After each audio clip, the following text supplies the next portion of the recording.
Hey, what is up guys, and welcome to another Epic 7 video. So I finally cleared all of the Labyrinth bosses in Nightmare Raid before the end of the month, thank god. Devourer Arahakan, which is the big ugly spider boss, was the last Nightmare Raid boss I defeated, so I'll be showing you guys some gameplay footage of that later on in the video. I completed the other 4 Nightmare Raid bosses earlier during the month, when I still had free gear unequipped from returning player buffs.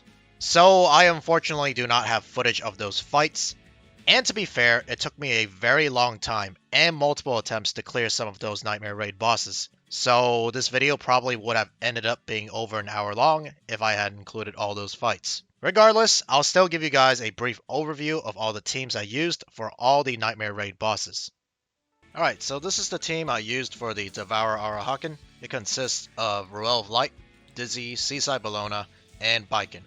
For the Guardian, I used Xeon, although didn't really matter. I ended up not activating him in the fight. Instead, I chose to use my character's Soul Burns instead.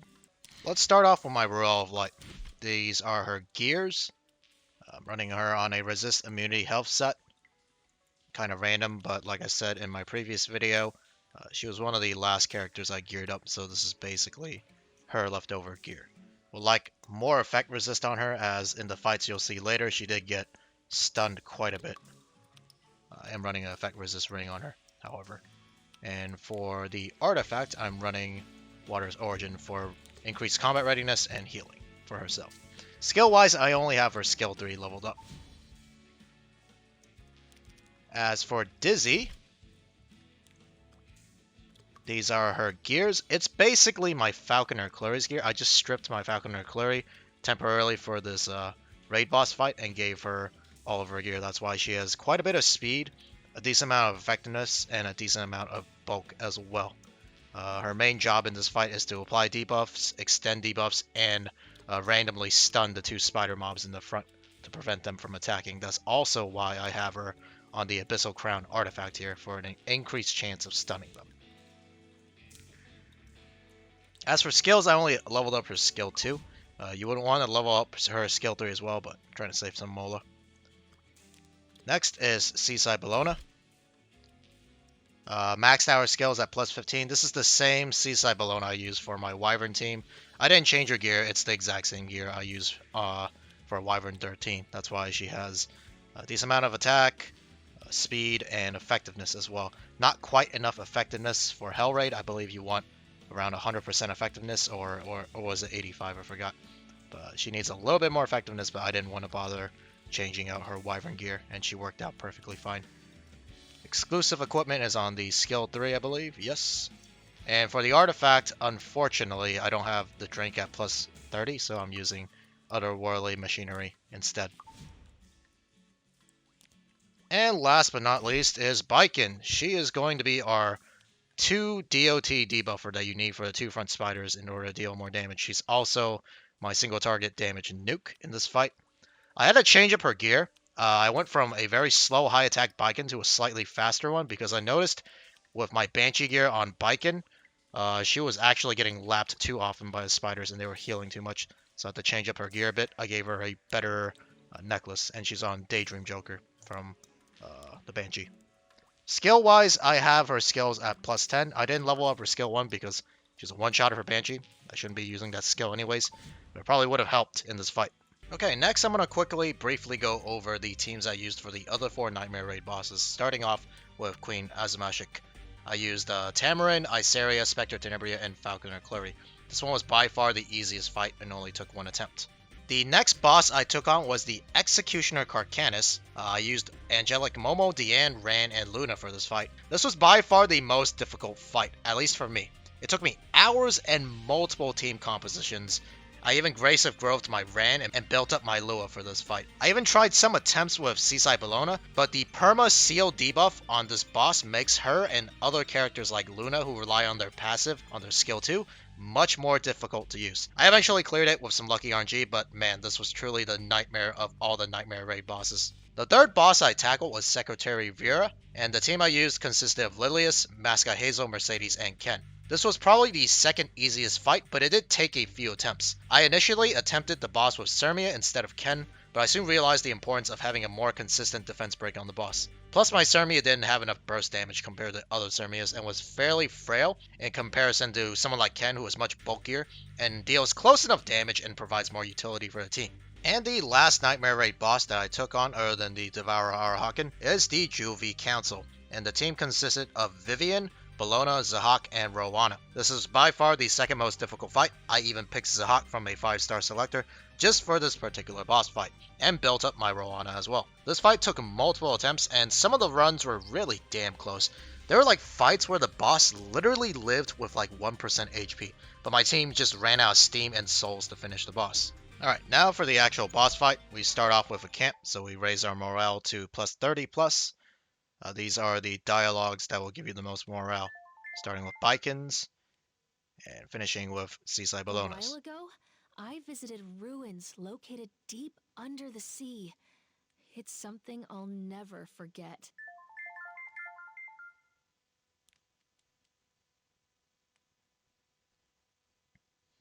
After that, we drink some HP potions to top up and begin the fight. And we start the fight off ripping Dizzy's S3. Get all the debuffs on the spiders. It should be off cooldown by the time we kill off the 2 spiders as well. Same with Seaside Bellona, skill 3. So I'm not worried about using it.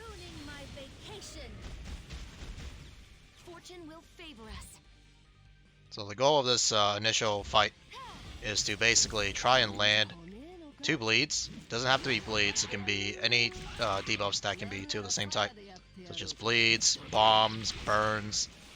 On the 2 spiders, they'll take additional damage that way. So that's why we have Viking here. And she's able to land 3 bleeds on that 1 spider there. Normally people would use characters like Specialty Change Carrot, because she's the easiest to obtain for most people. Go for the skill 1 here. The stun rate on Dizzy's pretty low, so unfortunately we didn't get a stun there, but they're both unhealable, so they shouldn't be healing themselves up. And I'm saving the skill 3 on Viking here, because I want to save it for the boss. Okay, that 1 spider was stunned. But yeah, if I had a carrot built up, or if I had my carrot specialty changed, I probably would have used her instead of Viking, but Viking was pretty much my only option here, and I didn't feel like building up any other characters for this particular fight. Got the 2 bleeds off on the spider again. Unfortunately, he's going to heal up a bit there.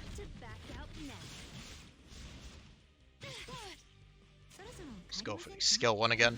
I'm trying to save that skill 2 on Dizzy so we can extend the debuffs later when we get to another phase, which I'll talk about shortly. Here I make a questionable decision on soul burning Ruel's skill 1. I don't think we needed it, at least not yet. I think I just got a little bit scared that all my allies were like close to 50% HP. I probably should have just skill 2'd there. Anyways, we entered the next phase when you kill off all the spiders. It removes the immunity and super defense buff on the big spider. Here we go for the S2 on Biken. Unfortunately, we get unlucky and we miss all the bleeds. Regardless, I still have to go for the skill 3 to dish out as much damage as possible, especially when that spider has a defense break. So I didn't really have a choice there. Here we go for the skill 2 on Ruel. And unfortunately, I wanted my Seaside Bellona here to go next, but the cycling didn't turn out as well. Regardless, I don't know why I decided to try and soul burn there. I'm checking like the skill order and everything, but it's correct to just go skill 3 here. Did not need a soul burn, so I ended up not doing it, thank God. Because what we need to do here is to, after the spiders attack, this is why I said the turn order is kind of bad. Because they get a heal up after the little spiders go. They get a heal up again. We need a soul burn Seaside Bellona's S3 because she doesn't really have enough effectiveness. And even then, you don't want to risk not landing the unhealable debuff on the big spider here. There we go. Still no bleed from Biken. Feels bad. What should I do? We get a stun off on the spider. Here we use the skill 2 to try and extend the durations. Unfortunately, the large spider, I believe, resisted, so that kind of sucks. Go for the skill 1 again to stun the spiders. Focus the main big spider here.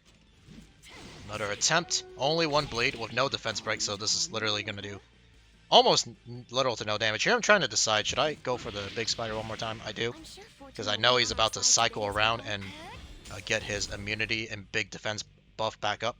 When that happens, we need to start focusing down the small spiders again. So after this hit, as you can see, he gets the large defense and immunity buff. So now we start focusing these small spiders again. I'm probably going to either fast forward or skip the parts where I have to fight the small spiders because it's basically the same thing. Try to apply 2 debuffs on them, kill them as fast as you can before they can heal themselves up, or the large Arahakan spider. So yeah, I'm probably just going to either cut this part or speed it up.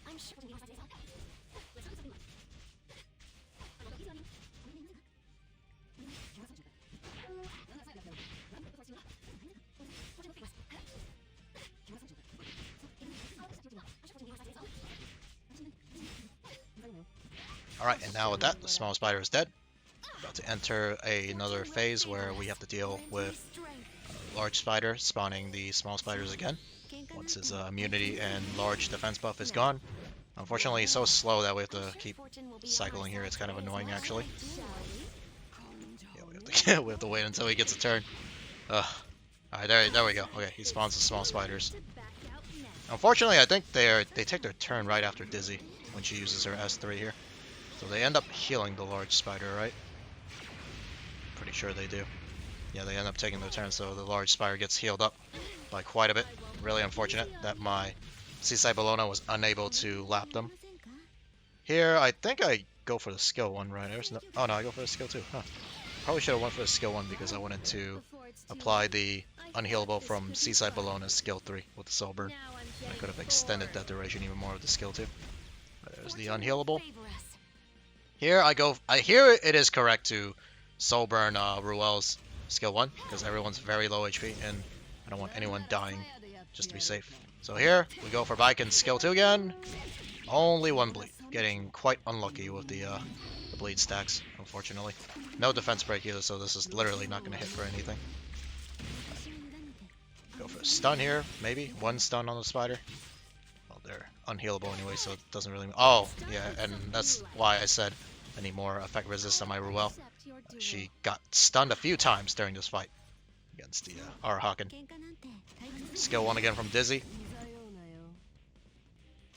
And here, if I had... Oh, that even crit. Wow, that is rough. If I had points on my skill 1 for Viking, it probably would have sped up this fight by quite a bit. But yeah, that one didn't even crit.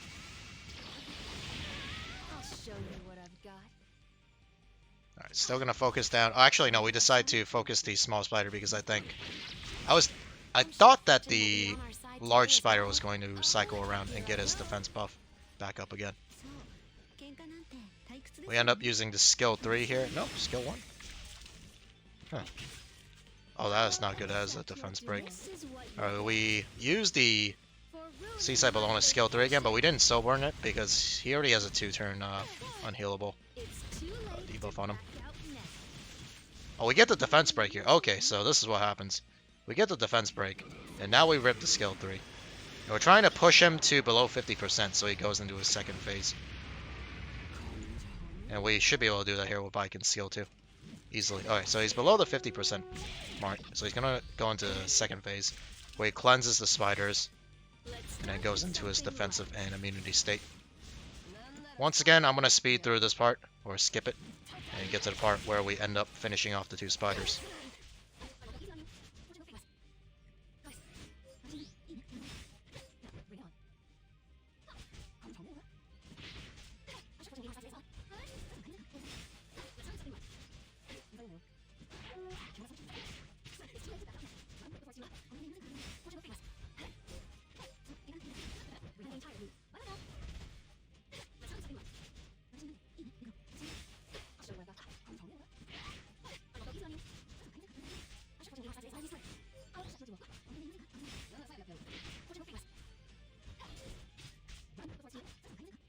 Okay, and with that, the last spider should be dead. Here, I decide to play it safe and soul burn Ruel's skill 1 instead of using Xeon. Well, I can't use Xeon yet, but instead of using Xeon later because we needed the heal here. Because of that AoE attack from the Devourer Arahakan. There's Dizzy's skill 3. Now, when I play it safe, I didn't want anyone dying here. Instead of getting a guaranteed defense break. Plus, we needed to soul burn Seaside Bologna's ultimate here anyways, or skill 3 for the unhealable. So we wouldn't have had enough souls for Xeon regardless.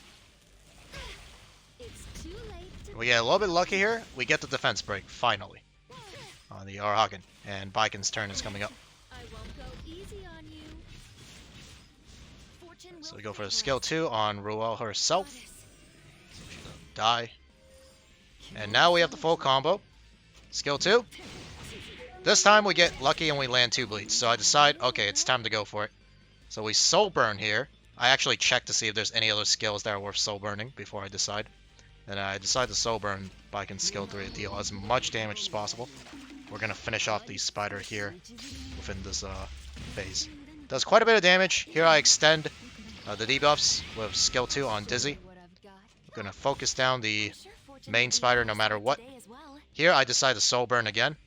And I believe I check in a moment here to see if there's any other skills that are worth soul burning. There are not, so just to play it super safe, I'm going to heal the entire team, again with Ruel's skill 1 soul burn. And the boss is almost dead. Just need one more combo from Baikon once she gets her skill 2 up. So, oh, that's a lucky dual attack there. Very lucky dual attack. Bologna goes. Triggers another attack from Bologna. One more skill 1 from Dizzy. And once it's Baikon's turn, she'll have her skill 2 up very shortly here. And that should be more than enough to finish off the Devourer Arahakan. That's the fight.